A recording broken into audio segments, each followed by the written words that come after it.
Good afternoon and welcome to a special presentation. What's power got to do with it?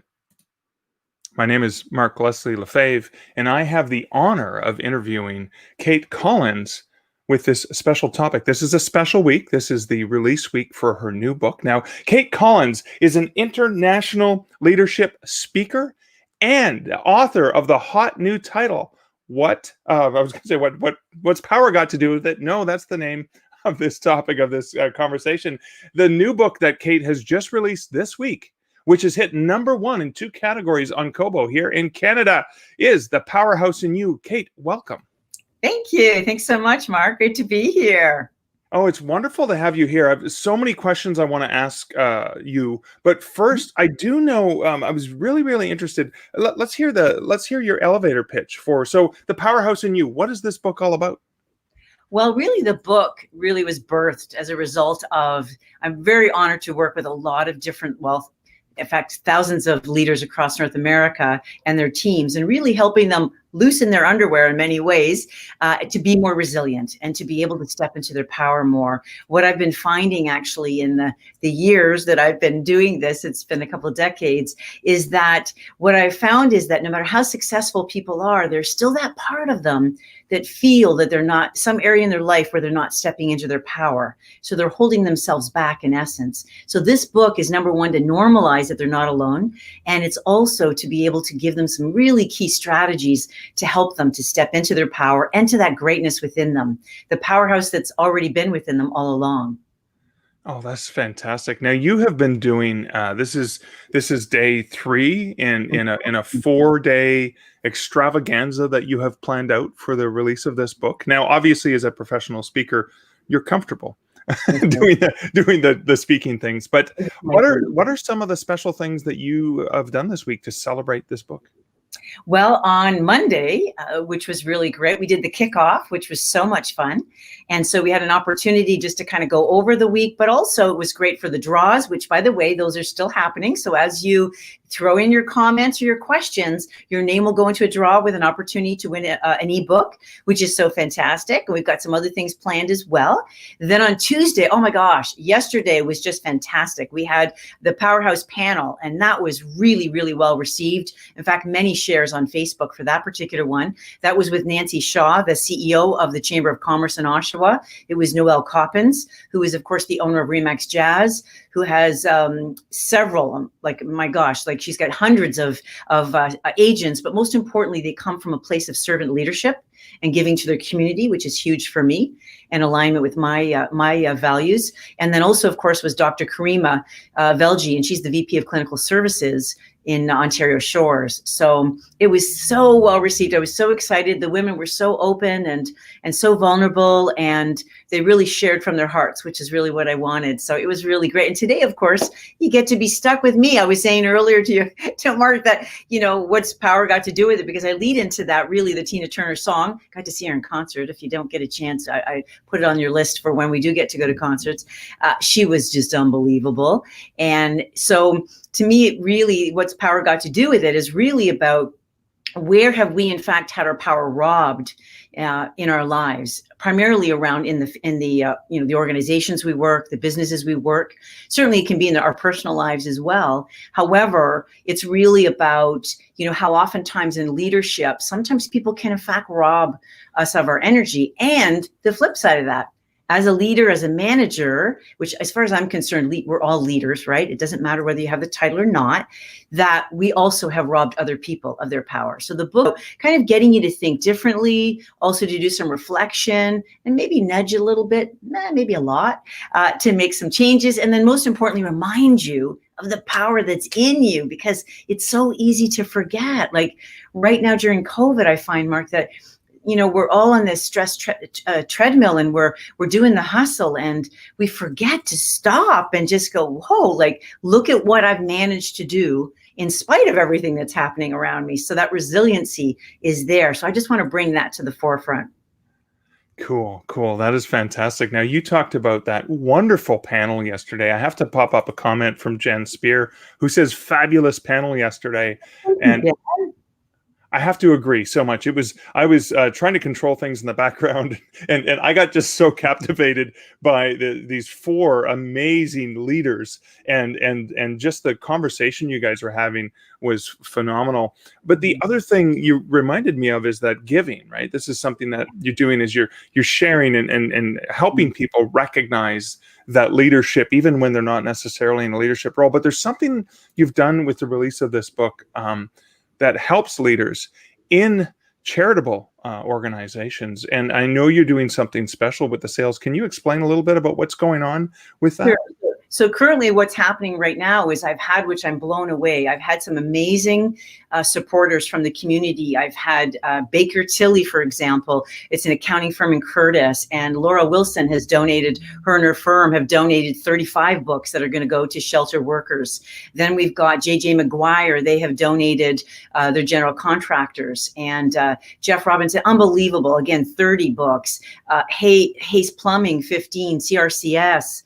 That's a disaster team that are just powerhouse people, and they've donated 20. We've had Al from Canadian Custom Design donate 5. So I'm so pleased with the community support, because what we know right now during COVID is that really the alcohol abuse has spiked very dramatically, and as a result, and including that is also domestic violence and child abuse. So what we're finding these shelters are not only full, but the workers are taxed, they're exhausted. And so I'm really wanting us to show up for them and support them and provide them with these resilient strategies. So I'm so excited with the radio interview I did yesterday morning, and just all the different reactions I'm getting from people that they want to be on board. So if you're someone right now that says, hey, I want to donate, I want to buy 5 books, I want you to know I'm going to actually match that. And so on your behalf, I'm going to donate 5 books as well. So you can do it from a business perspective, or you can do it from a personal perspective, where somebody wants to donate, buy 5 and I match your 5. So I am excited with what's happening. I love that, because you're empowering the people that help empower other people. Which is really, really cool. Now that we've been months and months into COVID, which is just for our generation. I mean, we didn't have to go through the Great Depression. We didn't have to go through world wars, any of those things. This is a major and significant thing where, we've been a little bit coddled, to be quite honest, growing up where we have in the world, and not really having had to deal with some of the strange things that are probably our parents and grandparents had to go through. But that being said, we're going through some really, really challenging times, and a lot of people feel like things are taken away from them. They feel like they're running on empty. And how do you feel, or what would you say to people who say, Cate, I'm so exhausted. I don't have anything left in me anymore. It's been 9 months. We don't know when this is going to end. What's some of the things that you would talk about? In a minute, I just wanted to say hi to Julian here, because I could see you're here. Hi, Julian, for coming in. Thank you. Oh my gosh. Wow. So Sarah, you're going to buy 5 books, and I'm going to, let me see this, count me in for buying 10. Oh my gosh. That's fantastic. Sarah, could you put your company in there so we can also give a plug for you? Because that's really important. Fantastic. Oh my gosh. So I will match that 10. Oh my goodness, I'm getting emotional here. Thank you very much. I'm not sure if I've read that correctly. So if it is 5, I'm still happy with 5. You still got my tears. Thank you very much. Sarah said, count me in for buying 10. Jen says, such a fantastic initiative, Cate. Those working in and living in shelters will get so much from your book. Thank you. Thank you, Jen. I feel that way. Thank you so much. And who I have here is some of my writing family here. And so Sarah McFannel has created an unbelievable group of writers, and we've really supported each other. We continue to support each other. I think we're 5.5 months in. I know 5 months in anyway. So 8:30 until 10 a.m. every single morning, Monday through Friday. So it's been a huge commitment all over. But there's Christy. Yay. Look at all these wonderful Christy books. just says, I ordered my hard copy while I read the ebook. Awesome. Dedicated fan, right? Got to read the ebook now on my phone conveniently. Because, Cate, the other thing I think we haven't mentioned yet is you set a special price on both the ebook and on the print book for launch week, which tomorrow, the 22nd of October, is the last day to take advantage of a half price ebook and Yes. several dollars, like $4 or $5 off of the print book. Can you talk a little bit about that? Sure. So the actual ebook is regular $9.99. It's going to be $4.99 right now until midnight tomorrow night. So only one more sleep. And then the actual print book is $23.95. However, currently until midnight tomorrow night, it's $19.99. So really excited about, I want you to take advantage of that. So now what do you say here, Julian? I'm in for a hard copy now. It's available. Yay. You betcha. You betcha. So again, that's perfect, Julian. So I'm just going to say, Julian, you go to powerfuljourney.com, and right there you have an opportunity for anybody who's interested that like a signed copy. You can simply go into my site, and you can click, and it's all taken care of. So we'd love that. So thank you so much for everybody for coming. This is beautiful. Yes, actually the Kindle ebook is available now. So when you go again to my website, you'll have that universal link. And so you can just click on that. That's a great question. Thank you, Julian. Yes, so that's both on my website as well. So I know you were saying actually earlier than Mark with regards to, with people feeling empty. The biggest thing that I really want to encourage people right now is to take a pause, do that reset, and just be able to connect with themselves and ask themselves this simple question. What would I choose if I loved myself in this moment? I cannot take credit for this question. My chiropractor, Dr. Michael Koulas, this is something that he shared with me several years ago, and it has been a game changer for me. And so it's Awakened Health is the name of his company. And so, sometimes when we're so busy checking off our list, we forget what it is that we need in that moment. I'm going to be transparent, Mark. Before I came here, I had a 15-minute nap because I thought, okay, sister, you got to practice what you preach, because I'm not going to operate it from a creative place and a place of confidence and courage and resiliency if I'm running on empty, like what you were saying earlier. And so I think that's really, really important that, we make sure that we just make our world small right now. Sleep, for example, is very, very, we have a serious sleep crisis. I speak about that in the book, and the importance of us creating really healthy sleep routines. And so I guard my sleep time really, really, and you'd swear I had small children, but I don't. I want to keep an eye here on some of the actual, I love that afternoons are the best. Aren't they, Julian? That's great. I love it. I love it. So I think that, one of the things that I just wanted to say, which I think is really important, I know we were going to talk about that, is just, the whole idea of really what was the inspiration for the book. The inspiration of the book, truthfully, had a couple of different reasons for it. Number one was the fact that, I have had my power robbed in my life. And so it was something that I thought, I don't want anyone, and probably especially my granddaughter, I don't want her to ever have to go through this. Or if she does, I want to arm her with tools on how to support her. I've also been in a toxic work environment. Who hasn't, right? I think we can all pretty much relate to that. And so being able to call out the elephant in the room was really important for me in a way that people felt heard, they felt supported, and they felt united. It's not just me that I've got a bully boss. It's not just me that has a boss that micromanages. It's not just me that maybe my partner or somebody in my family does this. And so, however, having said that, it's then now what? Now what? What do I do now? So I have an extensive background in mental health, and I was a family and children's counselor, in fact, for 15 years. And so wanting to be able to support people in being able to identify, because lots of times people, believe it or not, Mark, don't even know that their power is being robbed.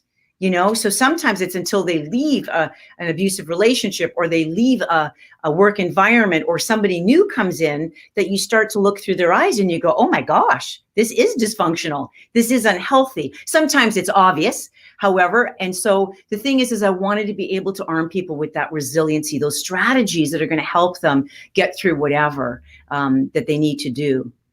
Now, I'm going to pop up the comment from Jen. Just stay focused on me. I got some more questions to ask you first. I'll pop it up in a second.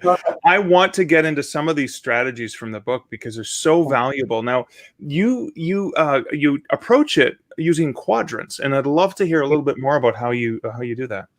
So again, this whole framework, like even for example, the title, the Powerhouse, where that even was birthed from was I happen to be a certified Pilates instructor. So we talk a lot about your core, or we also talk about your powerhouse. So in a playful way, I would say to my members, I'm going to get us all t-shirts that say I'm a powerhouse. So that's kind of where it all came from, right? And so it was really reminding them the powerhouse is already in them. So and so no different than the Wizard of Oz, where the good witch says, you've always had the power, my dear. And I think sometimes we can lose our way and we can forget who we are, Right. So for me, the 4 rooms came from a wonderful Indigenous friend of mine that said, Cate, in our tribe, that we believe in order for us to have balance, in order for us to be able to, step into our purpose and own our power, we need to enter each of these 4 rooms every day in order to do that. So from there, I really just kind of molded it and shaped it into something that really fit my clientele. And that is, it's your mentally fit room, your emotionally fit room, your physically fit room, and your spiritually fit room. And so that's where that came from. I wanted to make it so simple. So I've had CEOs say to me, Cate, when I get on the plane, I'll tell you, your 4 rooms, those handouts, they come with me because it's so easy for me to remember when my life is so full. Which room do I need to check into? All right, I'm exhausted, my physically fit room. Okay, so I need to, when I get to the hotel, I need to go and I need to, hit the gym or go for a walk, or I need to do some meditation, or I need to do some breathing. So I wanted to really keep it simple. Really in many ways, Mark, the strategies aren't like rocket scientist stuff. It's stuff that we already know. We just need to remember it.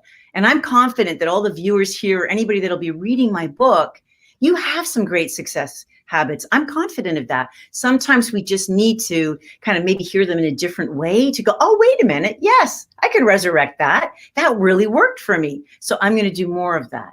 Oh, that is awesome. Now, you mentioned Indigenous, that inspiration for the 4 rooms, but that kind of leads the question, because I'm pretty sure you would have an answer for this question. But for you, as a speaker, as a professional, as an author, is there a spirit animal, avatar, a mascot that you would potentially align with? That Jen, I know you're going to smile this because Jen's part of another mastermind that I'm in. Yes. And so in the actual Indigenous culture, the belief system where, for example, Christianity, it may be you have an archangel or an angel, a guardian angel, I should say.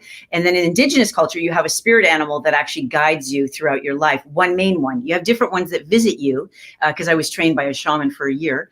And I use a lot of the methodology still, but mine is grizzly. So the grizzly bear. So for me, a lot of people think the grizzly is just only mean, but they're not. Actually, the grizzly is very motherly, very nurturing. And I'm sure Sarah's smiling as I'm saying all of this. However, at the same time, she's very solid in her power. And particularly when anybody comes around her babes, she can kind of get the claw out. And so I think each of us have that anchor point, and whatever that might be. Some people have said to me, well, my grandmother that's passed over or whatever, but I would say that's probably for sure what's really guided me through this whole journey. I know there's lots of activity here. I want to make sure we don't miss Jen's saying bear as well, I think, mentioning it. And then she also said, I have to share this, because of you, Cate, I'm watching this while standing on the beach in the sun. You have taught me about self-care. Oh, that's beautiful. That's fantastic. I love it. And Sarah says, Cate Collins, Powerful Journey Consulting. I will be so grateful for all of your reminders to take breaks, practice self-care, and keep resiliency up. Thank you, Sarah. That's beautiful. In fact, during our writing group, and that's, again, when you get, it's one of the things I talk about as well from the actual, yes, that's right, Jen. A bear did visit while we were in Winnipeg at our mastermind retreat. I forgot that. You're right. A cub, a teenager. That is so funny. So I know that when I say this in the, which is very important, especially in the spiritually fit room, is that we need to surround ourselves with powerhouse people. It is very important that we do that. People that see you, people that you see them, people that know your heart, that they're able to tell you maybe when you screw up or when it's not quite right, but most importantly, they're to be able to hold you up on those days, especially that things aren't so good. And this writing group, it was interesting. I hope I'm not going out of line here, Sarah, but I know there was one time when Sarah was busy because her book, which is an unbelievable rock star book, please write it in the chat here, the name of your book, because this is only number 5 for her. She's another powerhouse in the house. And so, and that was for actually healthcare professionals. And so a really fantastic read. And so, she was having a day where she was tired and I sent her this permission slip.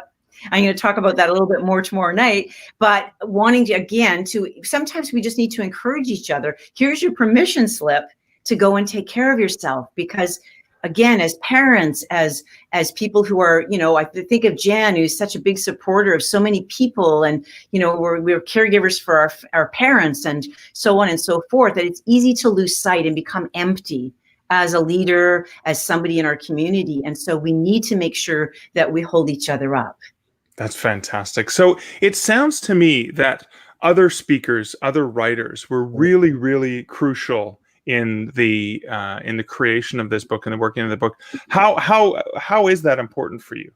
Oh my gosh, it's massive. So I do want to give credit here. Thank you, Sarah. So Rockstar, Magnify Your Greatness in Times of Change. Brilliant book. So anybody here that's in the well, really, I think mental health field, but also hospitals and caregivers and all of that. Please write that in there, because I think it's really important. It's a brilliant book. We've got a lot of books that are coming out from our writing group. So how is it important? There were times, truthfully, where I was in tears. My sister-in-law died during the writing of this. We had to put our beautiful pet down just a couple of weeks ago, which I really can't talk about too much right now. And the love and the support from the members was unbelievable. And so people in the group have experienced so many different things. One woman who I just admire so dearly, Sonia, she's had some health issues with breast cancer, and so many different people are going through so much. But to be able to have that tribe, that sense of community to hold you up when sometimes you don't even know you need it.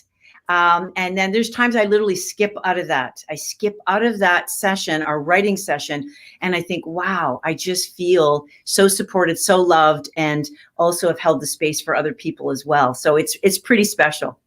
So it's interesting because most people, when they think about, well, you're writing a book, you're by yourself at a chair with probably a typewriter or a computer or something, pen and notebook or whatever, completely by yourself, but you're not. You're actually with a huge community, whether they recognize they're with you or not. Is that true? Yeah. So what happens is, and it's a good point. So, it's not, I think it's probably, I guess if we did it for 5 years, maybe, Sarah, someone could get a book written. However, the reality is it's the accountability component. So what happens is an hour that's in that 90 minutes that we meet, we literally turn off our videos and our audio as well as our videos, and then we write for 1 hour. So the energy from the group, the vibe, the people working at their highest, their genius, then you just naturally go into that place. There we go, beautiful, right? With friends, I love that. And I think that for me, so I would, for example, and that's one of the things I'd be saying to people now, even again, if you're interested in writing a book or doing a big project, find that genius time for you. So for me, it was morning. Sarah and I are morning people. So I would get up at like 5 a.m. and I would write. And I know you do that, Mark, too. And so, I would write even before the group, right? Jen she's our bat. She's really great at nighttime. I think Julian, he's a morning guy too, if I'm not mistaken, right? And so I think that, the idea of being able to find your sweet spot is really important, whatever it is. So if there's somebody watching this saying, well, that's nice, but I have no idea, I have no intentions of writing a book, that's fine. Maybe there's something that's on your list. Maybe it's a dream or something that you want to do. It may be as simple as getting yourself ready for a job interview. The key is being able to get yourself set up for success. Right. Cool. So I am very, very curious, because I know the book has a lot of pieces that you've gathered from your professional life, from your personal, and you've put them together. But there's probably things that either didn't make it into the book or were, right, and then had to be removed. Is there anything, right, you can share about that? Probably not. So yeah, this was very therapeutic for me. And one of the things that we really were big about in our writing group was just write. So just write for me was about write from my heart. My head came later. It was from my heart. Like if I could say to my earlier writing self, I would say, just stay in your heart, sweetheart, and trust the process. And I think I did that in many ways. However, the times when I self-doubted, I got back into my head again. So right. I think that, I think for myself, I would have to say that, you just want to just stay in that place. So the parts that didn't go in were stuff about family, things like that, where I thought, I still need to want to be invited for Christmas dinner, so I better not put that in. Or no, and I'm teasing, I have a great family, but just different things that happened where I thought, really, what was the purpose of it, that I thought that it didn't have the same significance later on. So that was the other part. And the other thing too is that you want to make it so that it's manageable for the reader. So truthfully, there's nothing that I can say. I probably elaborated a lot more when I was in the dysfunctional organization. And then I decided that I wasn't going to be that specific because I felt like it didn't need that much detail. So that was part of it. Yeah, that's probably it. And the rest of it, I think, it's going to have to stay shredded. So I can tell most professional speakers that I know are energized on the stage, right? That's where you shine. You just don't need a script. Put me up there and I've got this. I've got the passion. I can do this.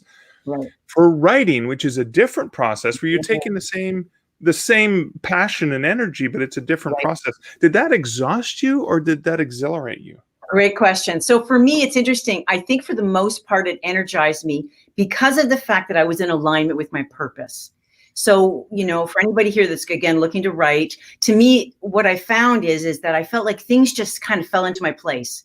One of the members of our writing group would say something like, oh my gosh, it made me think of a story or an experience that I had or something that I witnessed. So, let me give you a small example, like one part of the book, for example, because I talk about, I've authored some various MP3s on death and loss. So I've done a lot of work across North America with funeral associations across the world. And so, in that, somebody said something in our writing group and I started to think, wait a minute, that's right. I was at that convention and one of the participants had gone to a room feeling unwell. She was 40 and she never left walking. She died. She had a heart attack. So then I was able to bring out the importance of how in our organizations, we need to, as leaders, be very aware of what we're saying and what we're not saying when it comes to grief, when it comes to pandemics, when it comes to, the current affairs of what's happening right now, whether it's all, Black Lives Matter, whatever it is that's really critical, like those important topics, we need to talk about them. And it's still,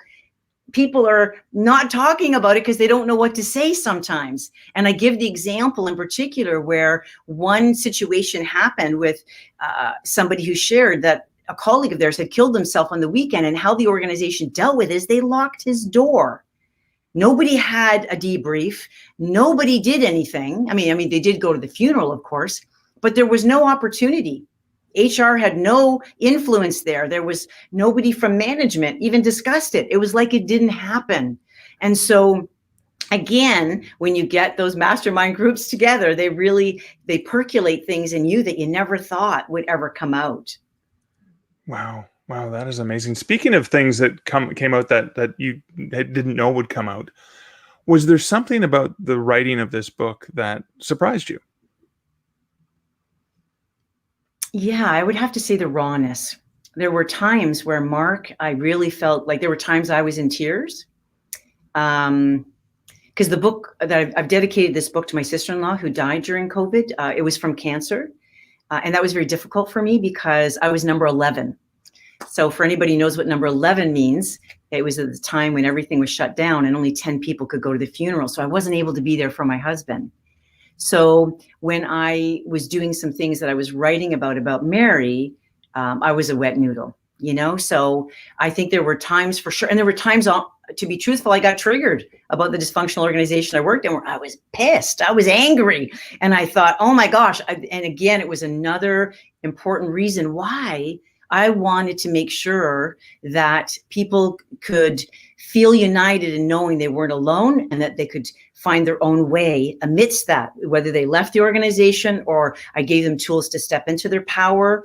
That was important. And I think one thing is really important, again, Mark, that I want to talk about is that when you asked about the process for me, I literally, and Sarah, I thank you so much for this because she has been a wonderful friend and colleague and consult throughout this journey, is that she said, Cate, it's almost like you're like a marathon runner and you're preparing You're preparing for that. And I thought that's ultimately what I did. And truthfully, I've adopted that into my book and into my life. So what I do simply is that, from Sunday night right through till Thursday night, so I got one more sleep, is literally I'm sugar-free, I'm dairy-free. I'm dairy-free and gluten-free anyway, but I am sugar-free during that time. Why? So that I can actually step into that genius and be able, and when I'm saying genius, please understand, I don't have PhD like my friend here, Julian, or, all that kind of stuff. I just mean into the sense of our purpose and our alignment. I'm able to have the clarity and the focus that I need. So I'm getting my rest. I'm moving my body. I'm doing my Pilates. I'm taking walks.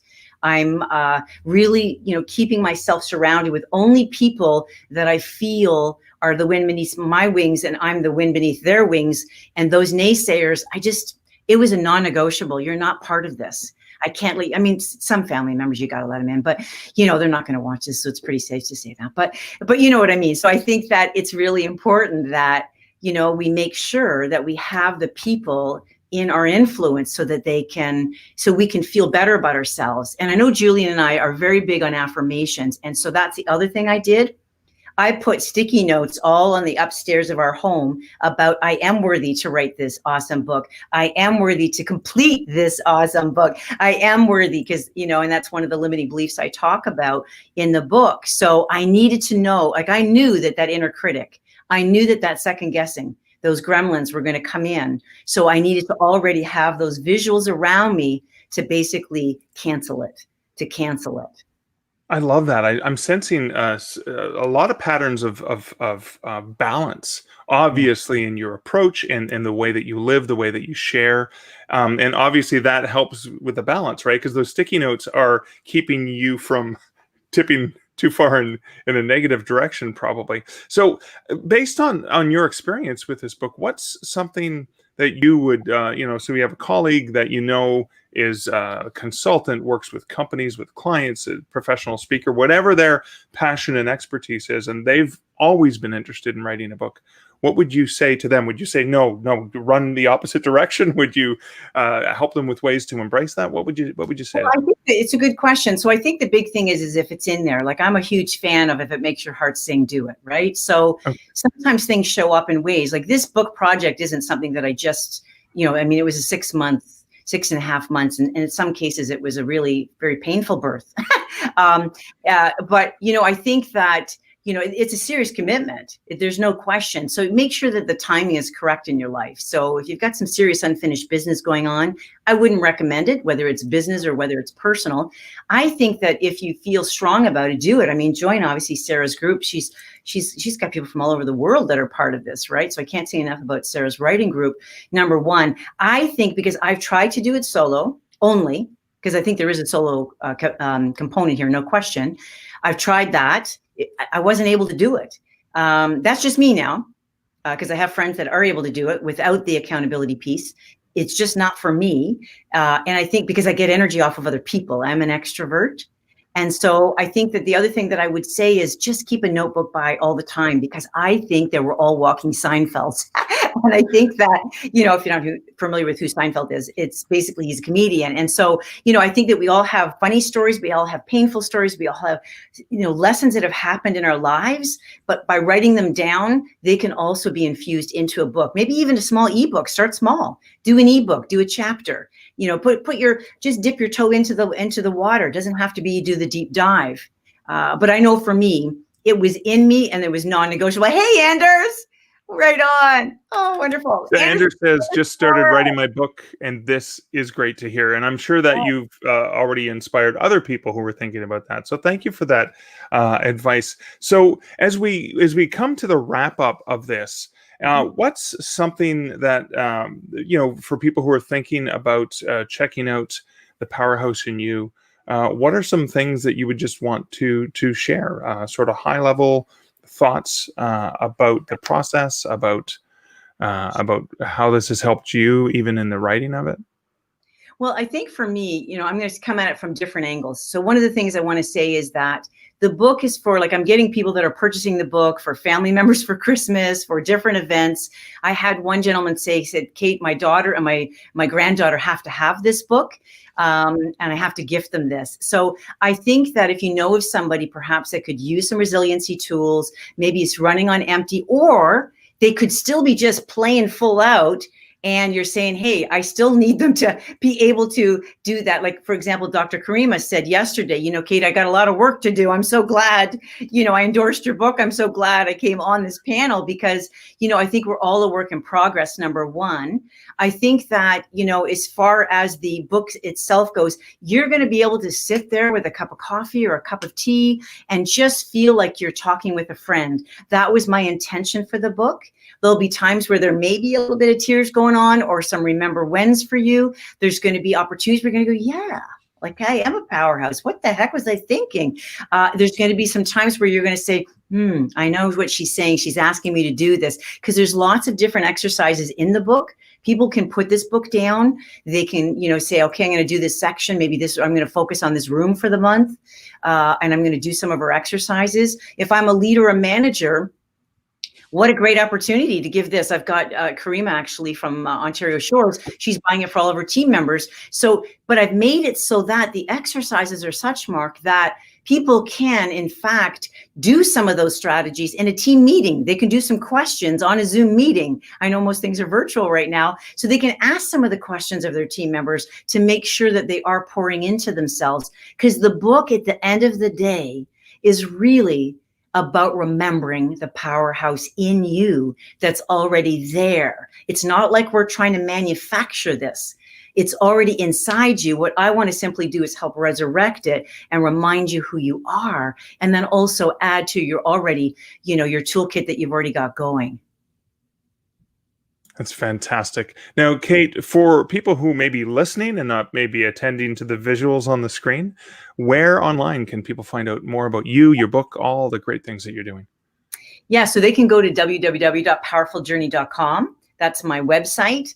And, by all means, peruse around, help yourself. I know that some people have said to me, Cate, we're going to start with the book and we're going to go next to hiring you to do some training, whether it be virtual or in person, or whether it's a team retreat. Retreats are really my specialty as well.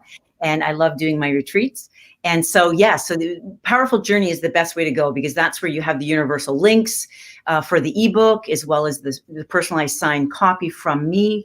And again, I just want to remind people that for those people, and thank you, Sarah. Oh my gosh, you blew me away with buying 10 books. I'm so excited because I think that we're up to something like now 135 books that are being donated to the shelters. And I'm just so beyond grateful, because I have some of the shelter workers that I took to Arizona three years ago for my Unsung Heroes program. I took them there and they're reaching out to me and they wanted to buy the book. I said, don't buy the book, don't buy the book. So thank you already for the support. This is wonderful. I just think this is wonderful. And you're right, Julian, solo is hard. And I think that you're right from an introvert perspective. I love your lens there, because whether you're an introvert or whether in fact you are an extrovert, solo is hard. And I really don't believe the human condition is such that we're meant to do this journey alone. Hence why my company name is Powerful Journey. I believe that we do need to come together. So awesome. Thank you so much. I'm so thrilled for everybody with all these great comments and these things. Hi, Roxanne. Good to see you, Rox. Roxanne has a fantastic book coming out on leadership as well. It's around authentic leadership, the heartbeat of leadership. We're still playing with the title, but she's definitely someone that you want to connect with. Awesome. Well, Cate, thank you so much. And congratulations again on this spectacular week of sharing and caring and all the wonderful things you're doing for the community and to inspire others. And thank you so much for allowing me to be a small part of this wonderful, exciting week. Yes, thank you, Mark. I want to say really quickly, too, for tomorrow, and I'm so pleased that Anders is on here. So Anders coming in all the way from Winnipeg. Yay! My daughter's in Winnipeg, so I love visiting Winnipeg. So I want to say Anders is going to be behind the scenes and helping me out tomorrow. And so tomorrow is going to be fantastic, because it's going to be, remember, you are a powerhouse. So if you or someone you know would like to be able to see me in action and basically learn from some of the strategies that are in my book, I'll be sharing those.